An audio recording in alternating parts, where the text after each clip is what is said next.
Hi, I'm Dean Sage. And I'm Jack Kirpin. And this is Show Me Your Deck, a podcast where we explore the intersections of oracles and chakras, using our original decks to create new insights. Episode 27, here we are. Wow. It's been over half a year, right, since we've started this? I want to say the first one was in, was it June or August or something? Yeah. It's been a minute. Here we are in 2025, getting towards the end of January already. The time, Tempest Fugit. Tempest Fugit, yes. Slips away, runs away. It's funny because time doesn't slip away. Fugit means flee, run, race. So time is racing away. Well, we are happy to be doing this. It's our Saturday morning is when we actually get together and do this. So I wake up early on a Saturday specifically to do this. So I'm giving of my time, which I hope is rewarded. So if you're listening, that you're rewarded by it because it's fun to do. We enjoy it. I do. Snow's coming tomorrow, though. Oh God. Oh yeah, we're having rain right now. I'm afraid it's going to freeze over again and make all that black ice. It's so dangerous. We're not set up for that down here. No, you're not. Kentucky called apparently and says that they want us to take our weather back. Yes, exactly. They're like, no, ma'am, you can have it. I was like, this is North Carolina. It's like, if I wanted to live in Massachusetts, I'd move to Massachusetts. Oh, there you just shovel half the year. There was one year, maybe it's 2010, 2011, something back then. They had so much snow that year that they piled all the snow up into these parking lots, and in June it hadn't thawed yet. They had, like, the roads were all clear, but there were still mountains of snow that hadn't thawed out. Do you remember that? Maybe barely. Oh my God. Well, I went up to visit a friend and it was June, July, and they still had like 8-foot tall piles of snow in the parking lots. I was like, what is happening? Oh my goodness. Where am I? Snow hell. Yeah. Well, I was talking to my spouse, and I forget how it came up about hell being cold. I was like, well, yeah, the ninth circle of hell is cold. Like that's the goddess that we name hell after Hell. She herself was an ice creature. Yes. So, obviously that's Dante's, interpretation of the circles of hell. And most people don't understand that he created those, not too long ago by comparison to the, text itself. The biblical text. So yeah, hell is cold. He did all that in the 13th century. I just wrote a novel based on the structure of Dante's Divine Comedy. Yeah. And he invented what we think of as hell. It's really his idea. Yeah. The beating wings of Satan across the frozen ponds. Well, that there's levels. Yes. And categories of sin that get put into different places. He was very inventive. Yeah, and he took decades doing it. And in my novel, I have a character who speaks in terza rima, and he has 100 lines, and those 100 lines took me about a month to write. And he wrote lots more than that. A lot more. Lots more. Well, and he was writing it on the road, on the run from people who were trying to kill him. So I was like, you know what? Bravo to you, sir. Bravo. It makes it hard to read a translation in English though, because it's like haiku. Like it's really hard to translate across a language, especially when we're Germanic rooted, Proto-Indo-European rooted versus Romance rooted. We just lack the grammatical structure to translate it with ease. Yeah, it doesn't work well at all. I've tried to read a few different translations into English, and people will either try to keep the rhyme scheme, but in doing that, they have to choose all these words and create all these images out of order, and it just distorts everything. Or some people try to, protect the 11 syllables per line and throw all the rhyming out, but that still becomes very stilted in English and doesn't necessarily include all the details. Or you have people who just say fuck all to all of it and just write something and translate it more literally, but then you don't get a sense of the rhythm. So it just doesn't translate. It just doesn't. Yeah. You're better off reading it in the English on one page, or the Italian on one page and English on the other. They've got versions of it where you can look at it Italian on your left, English on your right, and just go back and forth line per line. It's a lot of work. It's rewarding though, if you're into that sort of thing. So. Yes. Well, I mean, we read quite a few things today. We're going to read some cards. Why don't we roll some far quote unquote simple? Yes. Yeah. Okay. Okay. Until she talks. Let's roll some dice. All right. Let's get this going. Deck number 2, professions. So literal, direct. See what they have to say. Number 13. So this will be in the second chakra. All right. So this is, second chakra, metal. I feel as it is intersected by crown chakra. I know. So purple, orange and purple colliding. The profession is, I profess that I feel my moral code aiming me correctly. I feel my moral code aiming me correctly. The idea here that metal is where feelings, sensations, and intuition and instinct resonate, and how that is impacted by your sense of morality, purpose, connectedness to the universe, broader purpose, stuff like that. So the ways in which your feelings and instincts and sensations are influenced by your sense of spirituality. There's an interesting thing here. I don't hear it often in your cards, but there's almost like a prescription, like did you use the word the right? Read the profession one more time. I profess that I feel my moral code aiming me correctly. Aiming me correctly. So obviously I heard right when you said correctly. That's an interesting almost prescription thing that you have there. The idea of correct. I think I tend to shy away from correct because I think there's so many ways to approach that idea, and correct isn't always the same. I have a book on ethics, and I showed you, I took the Dungeons and Dragons moral alignment code and kind of made my own. I remember. And because I didn't like the idea of evil is just evil is sort of pedantic and almost naive, because there are evil things that occur, but it's not often someone that's just purely evil or someone that's evil for evil's sake. I think that's a it's a nice way to say it's okay to kill everything in a campaign, which is kind of where it comes from. Like, oh, these creatures are evil aligned. I can slaughter them. Orcs. Yes, the orcs. So slaughter the orcs. And yeah, it makes good for very, morally black and white fantasy tropes. But it's interesting because I always shy away from the idea of correct. And it's because it's really hard to define morally, like ethically, when you really try to break it down. You can't just easily say, oh, this is correct, because it's, how are you even defining correct? Is it the outcomes? Is it the intention? Is it a combination of the intention and the outcome? Is it what you felt when you did it versus what happened? It's such a loaded concept of being able to be ethical. And, of course, I hold very firmly that it's impossible to be ethical in capitalism. There is no ethical consumption. Every time we're consuming, we're profiting off the labor of others. And, we wear clothes that are made by people being paid far less than they probably should be. And, in conditions that are deadly, and eating food, where that's not necessarily ethically grown, ethically produced, ethically harvested. So no, it's funny. The word correct really struck me just now, because I think, how do you know? And this is, I know, like, how do you know?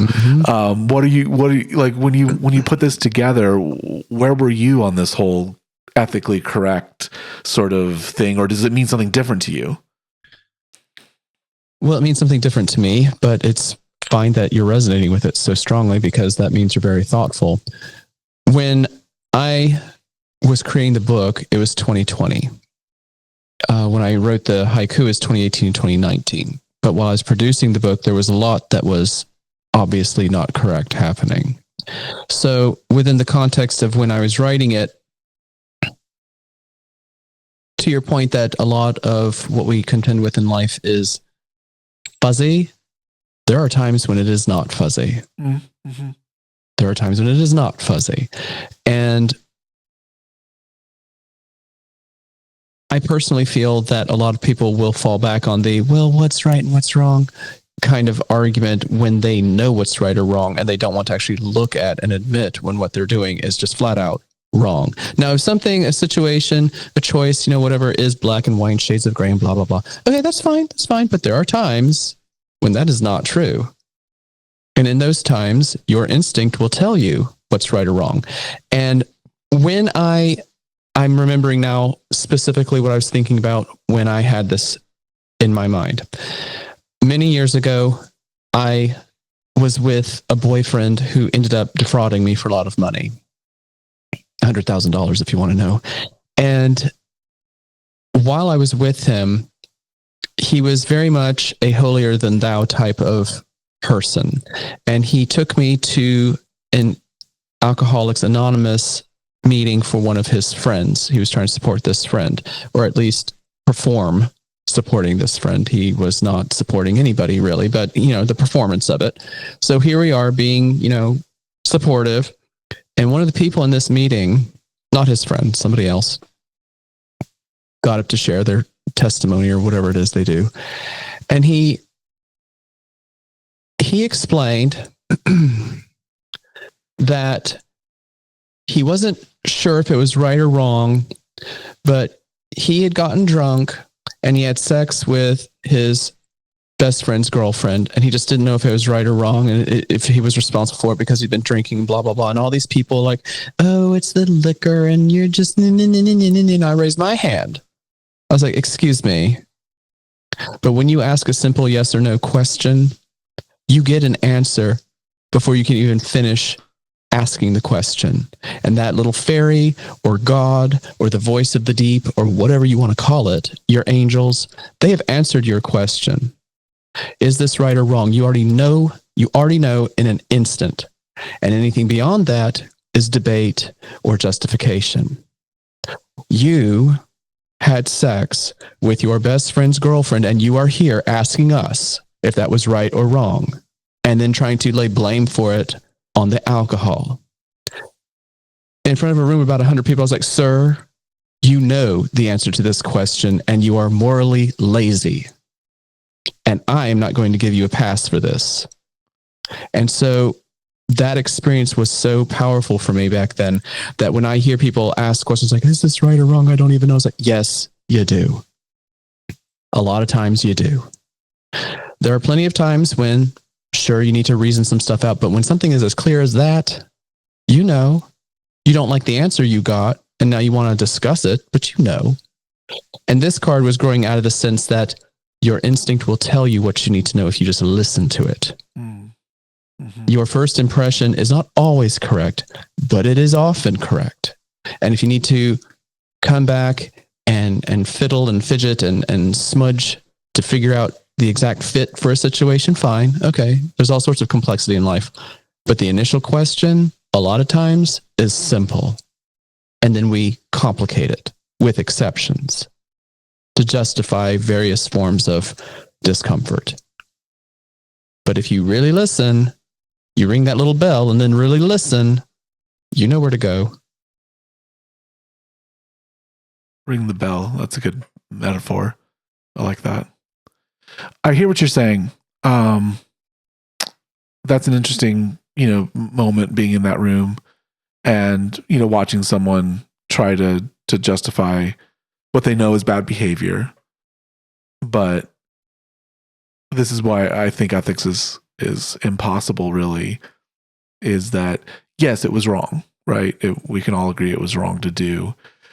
The problem I think that he was wrestling with is where does the blame and what is the shame and what is the outpouring of that. And I think that's interesting that you placed this particular point in the second chakra, because what was really happening is a whole bunch of feelings were taking place about this. And there was a lot of guilt about this.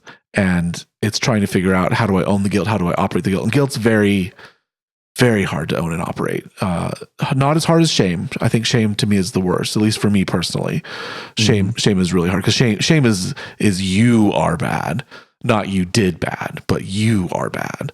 Guilt is you did bad. Shame is you are bad. Yeah. So guilt, it's hard. It's a very, very clearing the second chakra, opening the second chakra, allowing things to flow freely through the second chakra is incredibly difficult, especially in a Western religious context. You and I were just talking about an opportunity that you came across, and they were like, "We're faith-based." And you're like, "Oh crap."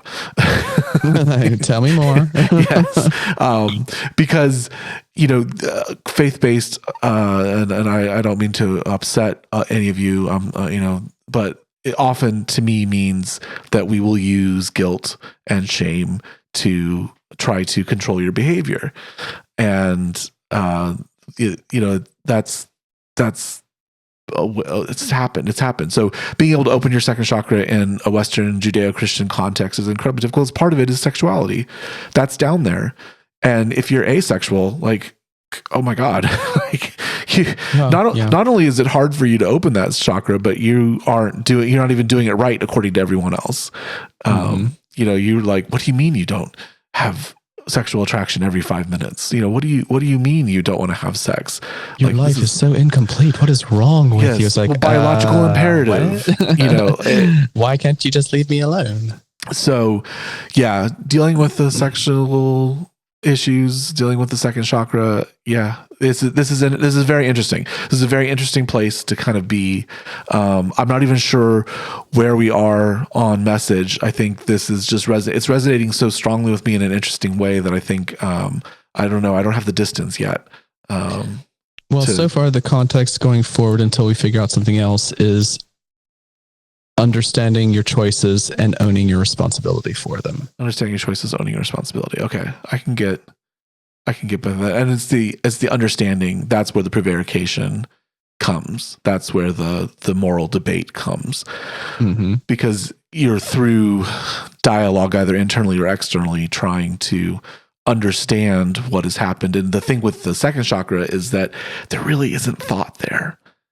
No. There really isn't rationalism there. Yeah, it's the opposite of thought. It's instinct. It's instinct. It's a deep knowing without knowing why you know, piled on top with a crown that is I know, as in I accept on faith that something is a given fact. So you're putting two forms of knowing together that really are not necessarily all that close together, and yet here they are intersecting. Both, I was just in my head as you were talking, both bias. It's why bias exists, because we instinctively react based on our gut, right? The second chakra, our gut. I feel it in my guts. Yep. And faith is oftentimes relegated to, well, it's absent of intellectualism and rationality, and it just is something that so both of these areas can be taken to that level where we just react. And we act based on not necessarily factual information or reasonable. And by reasonable, I mean like being able to be reasoned out, like Euclidean proving. It's not something that's I don't want to say scientifically provable, because that gets into a whole other range of things. But like, you can't logically go step by step through it. It is something that you have simply accepted to be without logical backup, without logical determination. And so both chakras have that can have that tendency, and that's where bias forms, and that's where we really get into trouble rationally, because we're like, did I react and do something in a biased fashion, and I need to work on that, or was I correct? Was that scary person really scary? A more simplified version of the context then would be perhaps being aware of your bias as you make choices.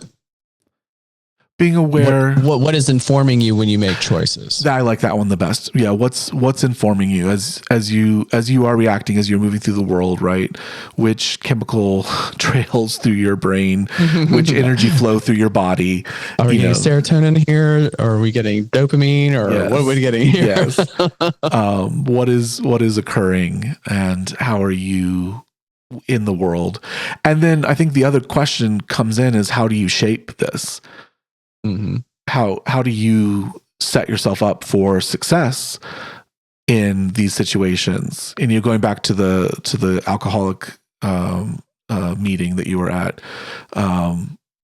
You have someone who is dealing with addiction and how they set themselves up for their own success or failure, mm-hmm. and then dealing with the fallout of that. And I think that's sort of the only thing that we could do, because in the moment we're always going to react. I think that's the most powerful thing about this card to me right now, is that in the moment there is no rational control of what's happening.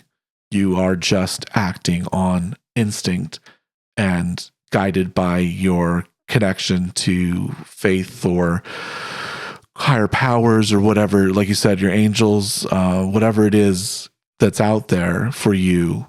It's that specific connection it's a trigger. It's done. It's over. And how did you inform it? I think this is interesting. I'm gonna pull out one of my cards here. Let's see, because I need maybe a little distance, some help. Although she's probably gonna be sassy. Just watch. We have number 14 of the major arcana, balance. Well, we definitely need that. Yes. What was still is, but what will be is still coming. Yeah, that makes sense. The past, what's happened immediately is done. It's written. That's fine. But how you respond to it, what you learn from it, what you take forward with it, all that is still undecided. This is the perfect thing, because it's exactly what we're talking about. You had a reaction, instinctual, and you have to live with the consequences. Even like when the example of alcohol, even when intoxication, we know that has a physical effect on the brain's ability to make decisions, right? We know mm-hmm. it increases stopping distance in a car, right? Which is why you can't drive drunk, because you're a danger. You can't react quickly, and we know that it lowers inhibitions, and so that slows decision making. That rational moral guide to behavior is lessened.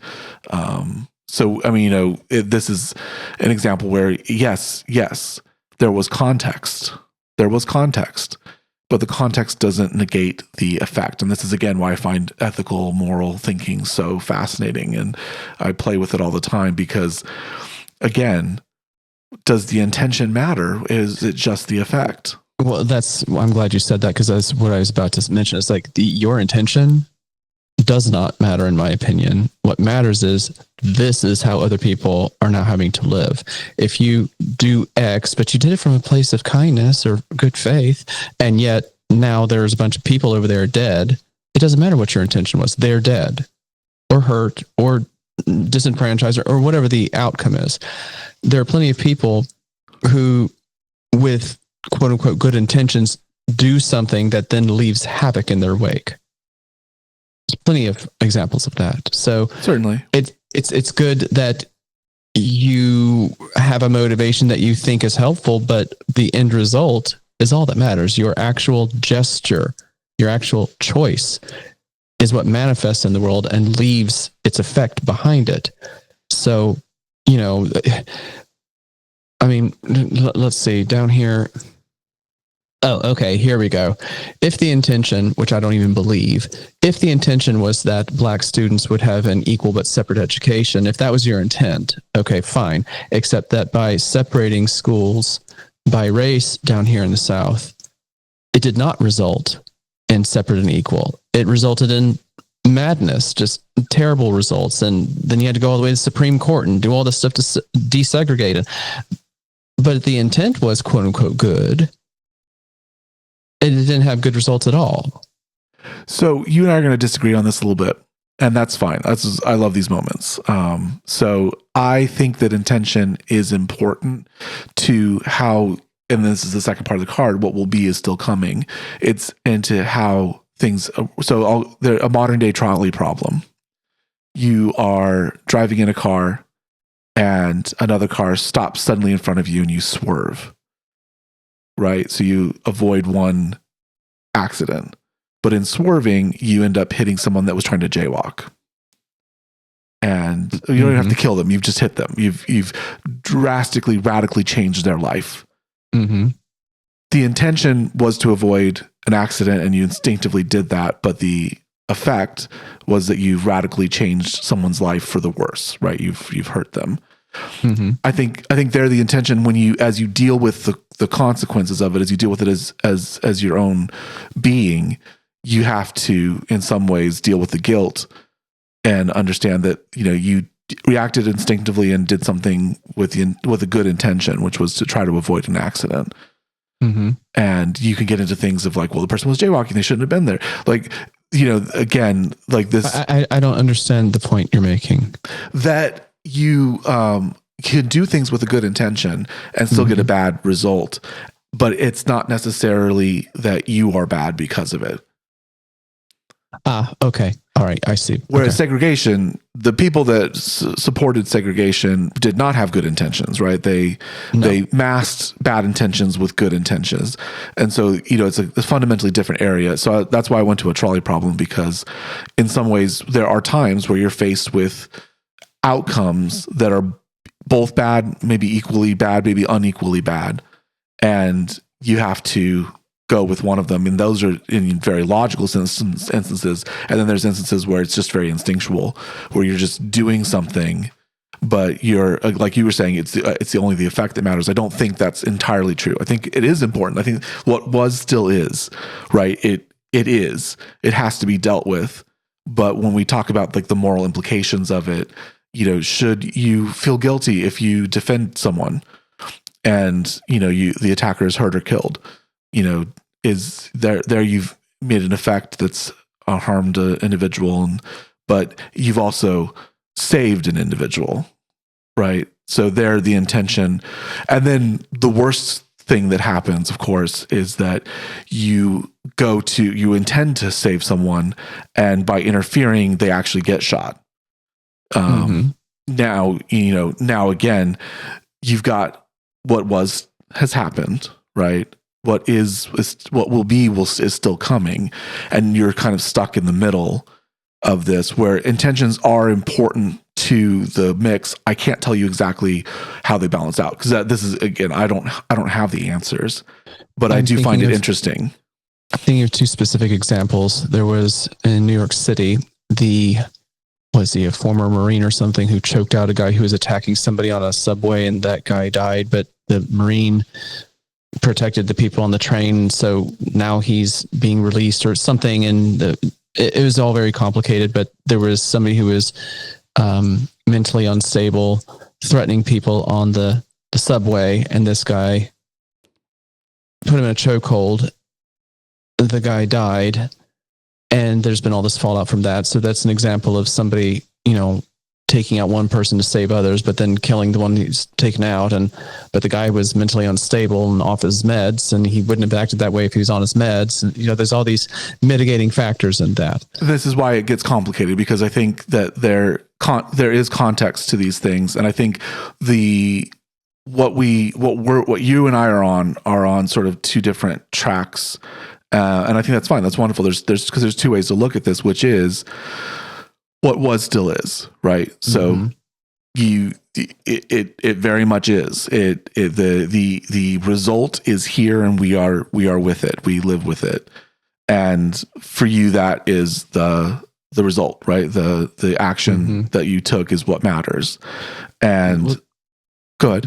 The other instance happened here in North Carolina. We had Hurricane Helene a few months ago, and it's strange that the politics of the day created this non-story where FEMA was not helping anybody in Western North Carolina. And so all of these people with heroic intentions drove towards the mountains from places like here in Charlotte and took blankets and water bottles and all sorts of stuff. They had all sorts of great intentions. But then they went and clogged up the roads that were already busted up.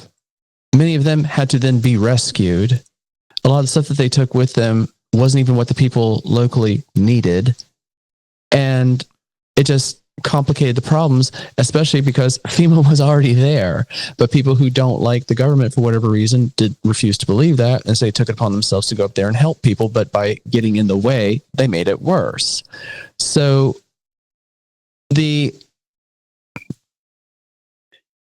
complexity here is like a funnel, like a funnel spider's web, where it's just all these overlapping and intertwining intentions and actions, and the way that all reverberates around and creates this sticky net that you can't get out of. Probably what would be better, and of course this gets back to the problem of having to respond in the moment without logic and without reason, is that people should just take more time before they do a lot of the stuff that they do. And that's what's difficult here, is that a lot of situations require knee-jerk reactions. But here we go. What about being aware of those times when it doesn't need a knee-jerk reaction? When can you recognize that you can take more time before you decide to take action, so that the consequences can be better understood, or at least anticipated? Or if not knowing what the consequences will be, at least being better able to anticipate what they could be and understand the possible results, so that the choices that can be given more time are given that time. Not everything has to be a knee-jerk reaction. Which times is it appropriate to be immediate, and which times is it appropriate to be thoughtful? Absolutely. And that starts to resolve the moral quandaries that we have. Is, now you've added another layer, which is, did we have the opportunity to be logical and rational, and did we not take it? And does that have a moral obligation for us to take it? And this is, again, it's fascinating. One of these, I'm pouring through the text, which is actually very small. I think it's like 90 pages. It's a very small text, and it just outlines every moral thinking theory to date. And this was in the 50s, I think. I'm sure. I know that there's more modern philosophers that are dealing with this, but they annoy me. But it's funny. Like, contemporary art annoys me. Contemporary philosophy annoys me. I think sometimes the what's been said has been said, and there's not necessarily always something new. It's like I'm going to go for a doctoral degree, and it still bugs me to my core that in order to get a doctorate, you have to say something new. Maybe everything's been said. Maybe it's all been said. Maybe your doctorate is the summation of why that's true. So I think that adds an interesting moral layer, but I think there's a uncomfortability that your card raised in me, and I think that's part of this and then that's why the balance card came up, because what was still is, but what will be is still coming. You have the consequences, the ringing of the bell. You used that metaphor earlier. You have the ringing of the bell, and it reverberates and it keeps going. Unless you try to silence it. But a big massive bell, you put your hands on it, nothing's going to happen. But what will be is still coming. There's the spiritual, moral sense of what has happened that you have to reconcile. So you have an instinctual gut reaction, and then you have to live in the consequences, and you have to understand and balance that outcome with your intention, with your beliefs, with your and it causes you to stop and ask these questions, and that's the important part. So the guy choking out on the subway, instincts kicked in, right? Mm-hmm. He's trained to kill. That's what we do. That's what he did. We trained him to kill people. Trained him to kill people, and he succeeded. Was there an opportunity for him to be more rational? Possibly. we can't know necessarily, but he's going to have to take that into consideration. And that's, I think, the interesting point of this is that there's both the outsider and the insider view of this. And when it's happening to you, it's very much, I don't care what your intentions were. You hit me with your car, right? Like it's a visceral effect upon you. Whereas, if it's you that's done the thing, now you have complexity that is complicating things. And I think this is even better because you're connecting your spiritual self and your gut, instinctual self. You're connecting the superego and the id, and not even the superego, I think beyond that, beyond Freud, but you get what I'm saying. Like you're connecting a higher self, as people like to call it, with the instinctual self. And that the is tippy top almost to the bottom. Yes, it's a very powerful thing, but it lacks the grounding of the bottom.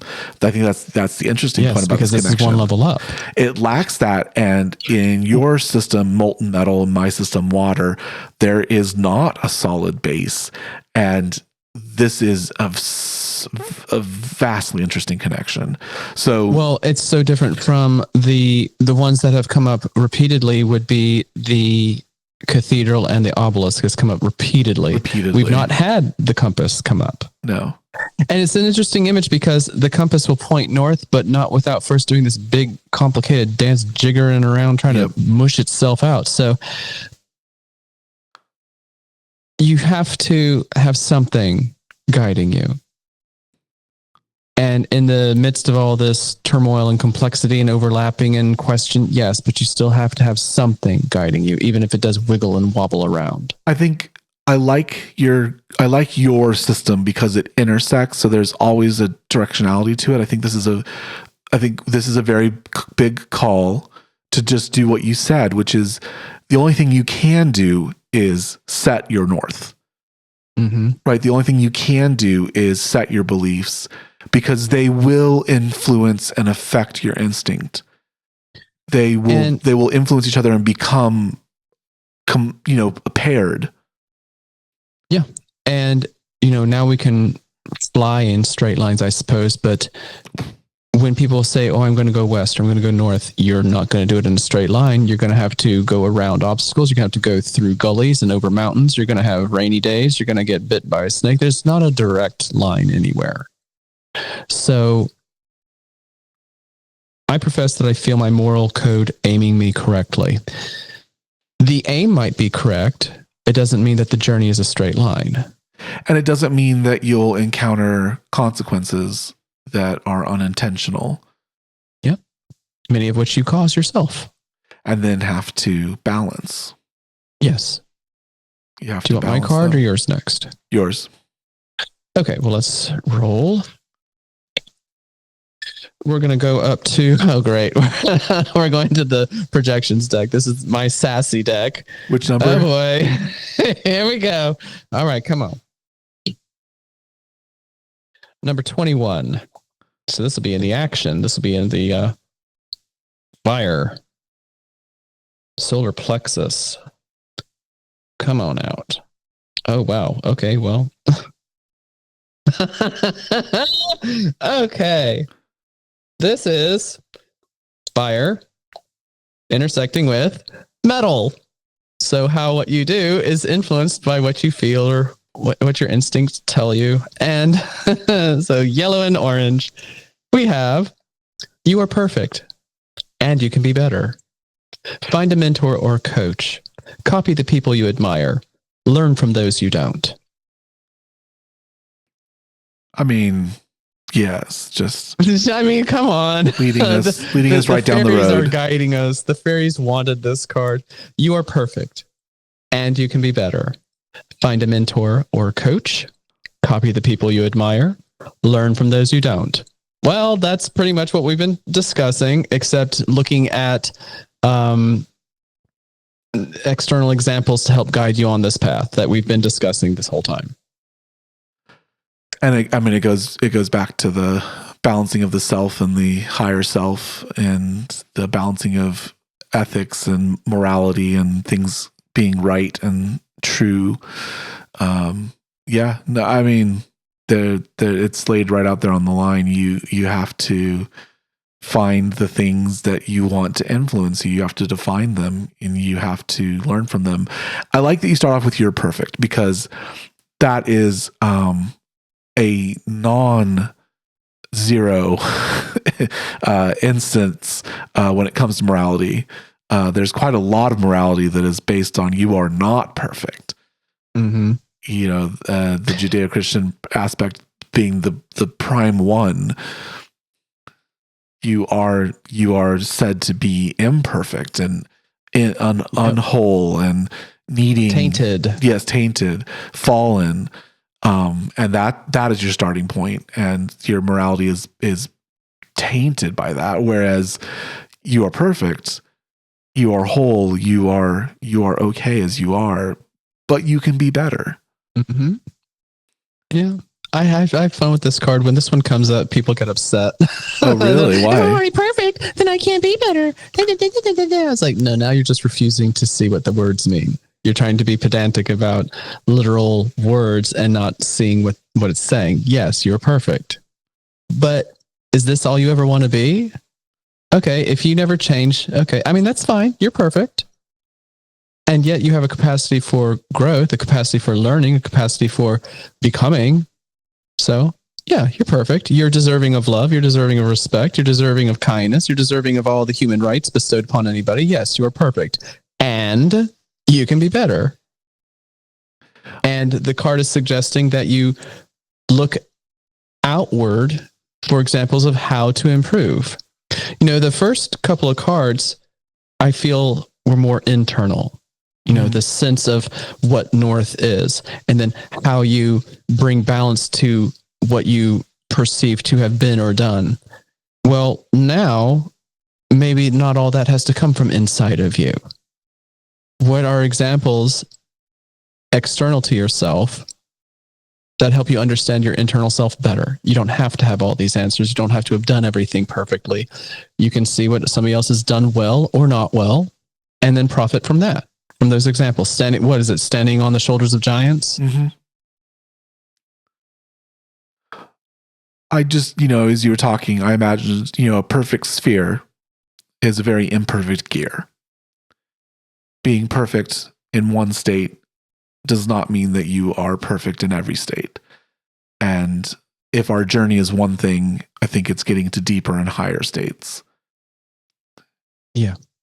And that requires traction. It requires shifting.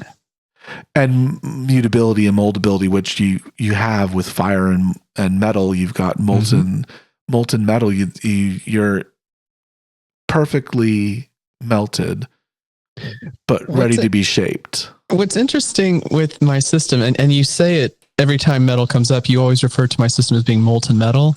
There's only 2 instances in my system where the metal is molten, and this happens to be one of them. The metal takes all sorts of shapes, but in your mind, it's always molten. I think that's interesting. Because in my system, it's water. Right. And okay. I'm deeply committed to emotions being water. Well, it's interesting because I never say anything because it doesn't bother me, but like here is an actual instance where the metal is specifically molten here. This is fire and metal together. If I remember correctly, this is the sword that's being hammered into a keen blade, if I remember correctly. It's the one about forging yourself. And the other one, I don't remember what the other one would be. It doesn't matter in this moment. But here it is one of the 2 instances where the metal is molten, and how you are shaping yourself, how you're refining yourself, how you are becoming your sword. It's kind of similar to the I profess I am the architect who builds my life. This is I profess that I do, the grinding work of self-improvement or something like that. But yeah, so here, that metal is molten. It's interesting. As I was saying, water is also, ice and vapor. So it, has multiple states, but there's something to me about the mutability of the emotional chakra, the Oh, mutability yeah. of the second chakra. That's very compelling in understanding it for me. Well, and here's the thing. One of the reasons I went with metal is because for this chakra is because it is mutable, but it's not mutable the way water is. Water is, pretty easy, change the temperature a little bit. It's mutable, whatever. Not metal. You got to go to extremes to change the way you feel, the way you understand instinct, the way you experience sensations. That's a lot more effort and still mutable. I think, probably a very good indication of where you and I are both on our second chakra. And I think it's pretty, I tend to be changeable. Not that I have no, grounding in me, but I tend to, go back and forth, like even in this moral quandary, right? I don't have a solid position that I operate from, whereas you entered this conversation with a very solid position on the ethics and morality of things. So I think it speaks to us as creators is, yes, both of our systems have a mutable second chakra, but yours has very, very ingrained ways of thinking, where as I think with me, my emotions are so labile and without my medication are so all over the place that it makes perfect sense. I live in a slightly different, type of way where, yes, my water is constantly changing, and even things that are frozen over and have become more solid for me can still change. They can still thaw. Yeah. Or they could be chipped. They could be chipped. Exactly. I try not to hold anything too sacred in my emotions because I've never trusted them. Gotcha. Whereas my emotions are what have helped me get through everything. So I'm a typical Cancer, though. I'm a sextuple Cancer. I have 6 of my signs are in Cancer. It's crazy. Oh my goodness. Yeah, it's a lot. It's a lot. So, all right, so we're on this journey. I think the message is becoming kind of more clear to me now. You're dealing with a situation, something has happened, and you have your instincts and your spirituality, and maybe they're in alignment, maybe they weren't for this action, this thing that happened. But here you are in the consequences phase. It's gone out, and there's a call to balance yourself, right? In my deck, the balance is not a noun, it's a verb. It literally is calling you to balance. And then you have the opportunity to gain external help here. So this is one of those instances where you're not just locked in a moral quandary, but you are asking for outside help, and you're doing it through observation. You're doing it through where, go back to your instincts. Where do you absolutely go no to someone? Like where are you absolutely opposed to something or someone? What does that tell you about you? What does that reaction tell you? Like going back to my reaction to the very first card, like what does that tell me about me? What is that information giving me that I can relate and understand and improve? So yeah, here we are at the third card with a very clear understanding that we have to be better, right? We have to balance. We have to find a way through the unknowns and through the consequences and intentions, and find ourselves in a different, better shape. And you use a sword, which is, very interesting because it has defense, it has violence, it has attack. There's a lot of metaphors that go along with the sword. Mm-hmm. It could easily be a plow, but the sword carries a distinct metaphor to it. Yep, it could have been a plow. And that was one of the images I considered at the time. And in that moment of choice, I felt the sword was more dynamic. It is. No, I mean, it is. It has peace. It has war. It has a lot of different actions. And I think very poignant for this discussion, again, a sword, like a gun, can help or hinder, and it has two edges. A lot of them, I should say, all of them do. A typical, medieval European sword has two edges, but in the tarot deck, swords have two edges. That's just kind of the metaphor that they chose at the time.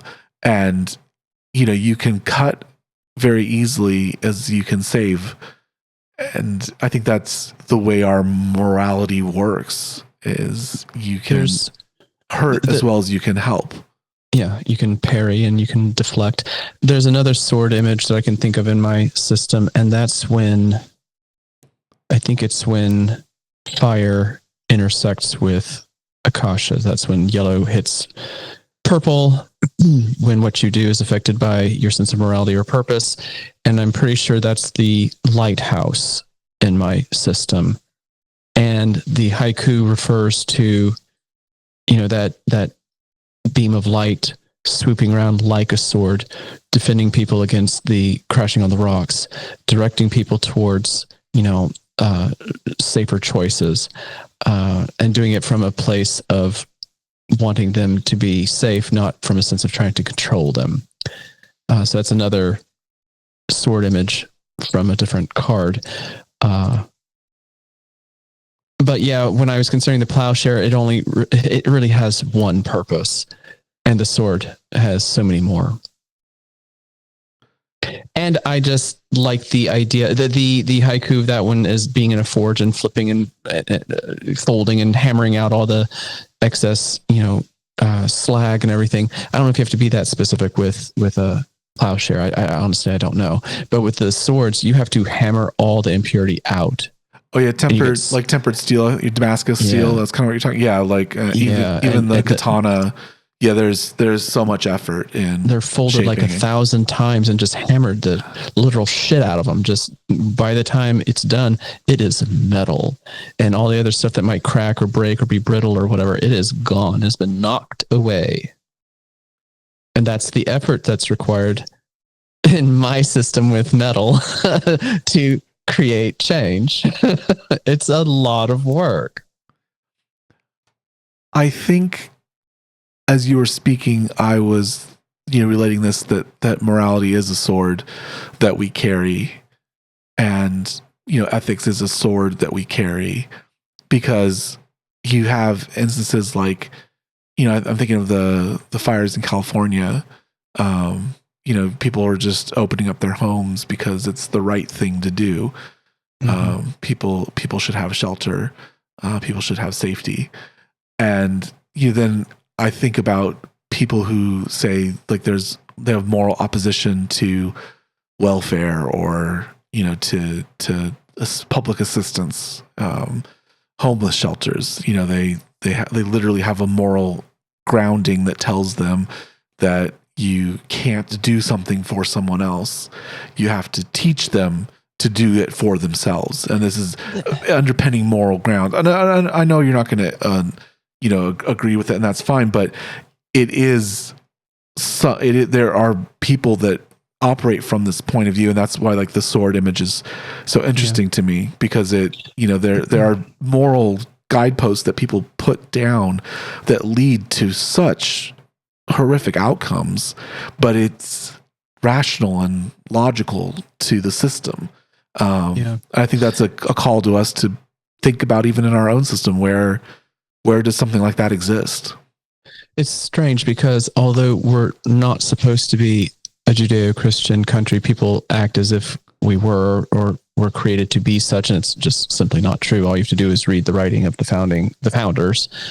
And when people purposefully drag religion into all of this, it's ironic which parts they drag in, because the Bible has something like 2,000 calls to generosity towards the poor. I mean, it's like going on and on constantly about how you're supposed to help widows and orphans and to be kind to the alien in your lands. And it just goes on and on. Jesus himself was constantly going on and on about generosity. But now you've got this situation where, and we're looking at morality here, people don't like the politics of Jesus anymore. And now Christians themselves are calling Jesus a liberal, weak person. It's like, we're in very strange times. Mm-hmm. And when even Christians think Jesus is weak, it really should be a call to looking at what we are defining as being moral in the first place. Well, I think it's very easy for you and me to take a moral high ground here, and think ourselves better. And I know that we do. I know I do. And I own that. For those of you listening, I own that completely. That's just, how I feel based on where I'm at in my life and things. But I think that your card here is a very clear message that no matter where you feel morally, no matter how high or low you feel, there is something for you to examine within yourself that you need to understand and deal with, because you too have something, and that's where this reading is really focusing. You too have something that it might be well-intentioned, might be rational and logical to you, but the in extremis version of it is not good for you. It's not your right direction, your correct direction. It's taking you away from that. So there's some tempering, right? To use the image of the sword, there's some tempering that you need to do, because you have something that you can cut with, and maybe you're swinging it in an area that it's dangerous, and you just can't see it because your morality, your ethics, your understanding is taking you to that place. Yeah, balance. We come back to balance. I'm going to pull one of mine. See if we're as vociferous as before. Okay. We have Sentinel of Storms. So speaking of swords, Sentinel of Storms. Ride the wind for the joy of the journey. Ride the wind for the joy of the journey. So this life is complicated. There are lots of confusing choices, but you're here, baby. You're alive. Mm-hmm. Don't allow your sense of cause and effect to stifle you. Don't allow a fear of harm preventing you from taking any action whatsoever. Okay, so we're riding the storms, the gusts of wind. We go up and we go down. Okay, all of this is part of this cosmic conversation of cause and effect. So we want to be aware of our choices. We want to try to make sure that they cause as little harm as possible. We look to external examples of how we might do that. And here we are, living our life the best we can, trying not to harm people. And the reason storms I picked for swords is that, again, they're powerful agents of change, and they are also wonderful and beautiful to behold, and you can ride atop them, right? Like ships on an ocean, and the energy and the power can carry you far. I mean, storms travel far, far, far. But then at the same time, you can be beaten down by them and oppressed by them and overwhelmed by them. And the Sentinel is about taking action. So it goes right off of your card. The Sentinel is about taking action. It's about using the action of the suit, the action of the storms. And storms are about joy and grief. The two go together. They can bring rain, like quenching the fires. Like if we could have a storm in Southern California right now, that would be excellent. Mm-hmm. But at the same time, a storm can flood and destroy, the house the same as the fire can. And well, it's interesting because the rain would help put out the fire, but because all the trees have been mushed around, there's erosion. So okay, the rain will come put the fire out, and then what cause a mudslide? Possibly. Yeah, possibly. That's why I picked storms, because it spoke to me in that way. And this is a reminder to follow the joy of the journey. You cannot become bogged down in this ethical, moral analysis, and that's really kind of where I'm at personally. Is at some point I have to just take action. I can't not, like I said, there's no way to be an ethical consumer under capitalism. I have my beliefs, and I have what I think is good, but I support evil every day. Mhm. You know, I work for a nonprofit, technically speaking. So, you know, at least there's that, right? But I've worked in for-profit medicine, you know, and that has issues. that goes against, you know, my own moral code. If we're up to me, there wouldn't be profit in medicine. But I mean, I work in fitness and wellness. yeah, Look at how two-faced that is. so at the end of the day, you have to release all those things. And this is the heart chakra for me. The Suit of Swords is the heart chakra, joy and grief. You have to release the grief. You have to release the guilt and the shame, right? You have to release the lower chakras in order to open this chakra. And when you do, you can feel the joy of the journey. And that's all you can do. You have to do your actions, make your true north, define your beliefs, and then you have to ride the storm. Mm-hmm. And you have to concentrate on the joys, because you will get yourself bogged down. This is not to say that, you know, you do something that has drastic consequences, and then you're just like, oh, back to joy. Like chasing joy is like, that's addiction. Chasing joy is addiction. But you have to remember to take the joys along.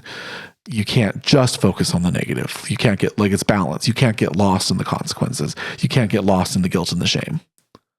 And I think that's where becoming better works through that. So if you get lost in the guilt and the shame, you never actually grow. You're perfect and you can be better means that, okay, you did something, you've learned from it. Now you don't do it again. Yeah. Yeah. I think one more card. I'm kind of feeling my deck. What are you feeling? That's fine. Okay. I think one more card. I like. I think my deck's been very helpful today. So let's see what we got here. That's been provocative. Yes. Yours has been very provocative. So this is the Seeker of Flames. And this is feel the hot inspiration of your flames. Feel the hot inspiration of your flames. So we go to the third chakra. So we're back to the third chakra again. And the Seeker is not about action. Like the Sentinel is about action. The Seeker is about possibility. And I think that's perfect. I think that's a perfect summation to where we're at, is that through all of this, don't get stuck, right? I think that's the last card, the Sentinel of Storms. Don't get stuck. Feel, you know, ride the storm. Don't let it throw you to the ground and get stuck there and trapped. But you have to feel the hot inspiration of your flames. You are a deeply creative entity. That's what makes us what we are. I mean, you know, I love watching my cats because they figure things out, or they try to puzzle things out, and we can see the answer, but they can't. And they're very repetitive. They'll try the same thing over and over again. And, you know, they'll look for weaknesses, and it helps them when they're hunting. You know, they'll track that one mouse and wait and stay there and wait until they can catch it. And that is, you know, good for them biologically speaking. But when, you know, they're trying to get up or get into a drawer or something, you know, like we've got child locks and everything's still every couple of days I'll hear clunk, clunk, clunk, clunk, clunk, systematically testing every door in the kitchen to see which one's open this time. And it contrasts for me with humanity, where, you know, we can learn that's impossible, right? The doors are locked. Let me go somewhere else. Let me try something else. We're deeply creative in what we do. We are constantly looking for novel things, or maybe that's just my ADHD speaking, but, you know, we're constantly, you know, exploring and trying to understand and grasp and asking questions and seeking more and more and more. I just find that interesting, that that's kind of the root, and we have the power chakra here, the flames, the holder of our body's actions, the core of our body's movement. And that's where we're ending today, is with the idea of what actions you can take, what things you can change, what stuff you can accomplish. So, to contrast between the Sentinel of Storms and the Seeker of Flames, if I understand correctly, the Seeker of Storms is granting you permission to continue living your life without getting bogged down in consequence. But the Seeker of Flames is encouraging us to remain engaged with possibility. Yeah. To literally imagine what the flames are possible, and the flames are dangerous, right? There's another card. I think it's the eight of flames. If you work with fire, you'll get burned. Mm-hmm. It's like a sword. There's not safety to it. It's dangerous. Well, and here it was feel the fires of your, what does it feel? Feel the hot inspiration of your flames. Well, this is another call to consideration. Throughout this, where we started, there were knee-jerk reactions and instinctual responses, and then there was balance, and then there's the tempering of oneself, and here, feeling the flame is not necessarily sticking your hand into it. It's looking at it, being close to it, having the glow on your skin. I'm taking that to mean allowing inspiration and ideas to grow before you take action, which then allows you, hopefully, to mitigate whatever potential damage there is to what you might have done otherwise. It's almost really the opposite of knee-jerk reactions. It's meditative, yes, contemplative, inspirational, perhaps something that's requiring debate or discussion. We went back to earlier with, giving yourself time to rationalize, to intellectualize, to examine your here it is. Instinct. Yeah. And here, but this, feel the hot inspiration. This is still not a call to just, navel gaze. It's to feel the heat of the inspiration. And the court cards move like in a sequence. So the seeker contemplates, the sentinel does, the source understands, and the sovereign conquers. Mm-hmm. So, the source of flames says you are the ever burning flame. This element that you've been trying to master is no longer outside of you; it's within you. Mm-hmm. So like in the source of waves, you are the deep water from which all emotions flow. It's about the embodiment. So the seeker is the first phase. It's the understanding, the exploring, the consuming of. Well, you do realize what's just happened. What? This is a wheel. By taking the time to understand all of this, by having conversations, by thinking something through, by feeling the inspiration, by enjoying it and knowing it, you can then understand better where north is on your compass. Mm-hmm. So that you can say, I profess that I feel my moral code aims me correctly, because you've given it thought. You have considered what you're going to do before you do it. You're very much right. You have come full circle, and there is an ever burning nature to this, right? The ever burning flame. You're constantly facing the storms. You're constantly facing the actions. You're constantly called to balance. It's not just a one-off. So I like the message of don't get stuck. I think that's poignant here. Don't get stuck. You've experienced a thing. You've caused an effect. You are now in the halo of that, right? What was still is, but what will be is still coming. It will always be coming, right? There will always be another becoming. It's the It's the interesting part of the dialectical. Yeah. And as a result, you're perfect and you just got better. Yeah. It's a wheel. This is great. I love this reading. It's amazing. Yeah. All right, we have a members-only version of this show that we're going to be moving to Patreon because Apple doesn't work. So if you've heard me talk about Apple previously, Apple does not want to allow me to give you a subscription. I don't know why. We can't figure it out. They won't just tell us. Changed everything. Yeah, they won't just say, this is wrong. They keep sending me a document that's like 3 pages long saying something in here is wrong with your podcast, but you can figure it out. So we will be moving to Patreon. So we'll have more information on that in the near future where you can support us.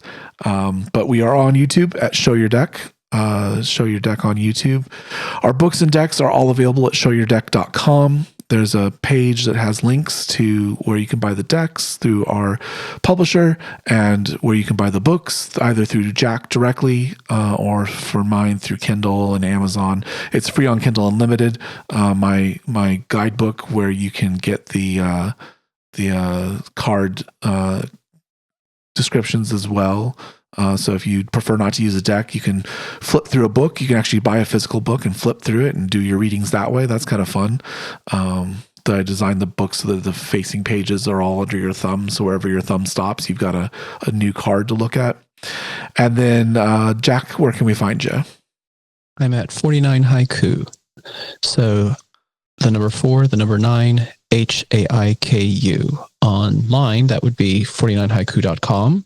And on Instagram, that would be at 49haiku. I am Dean Sage Media. Enjoy finding me. I will enjoy talking to you. Our show has an Instagram. It's at Your Deck, and we will say goodbye.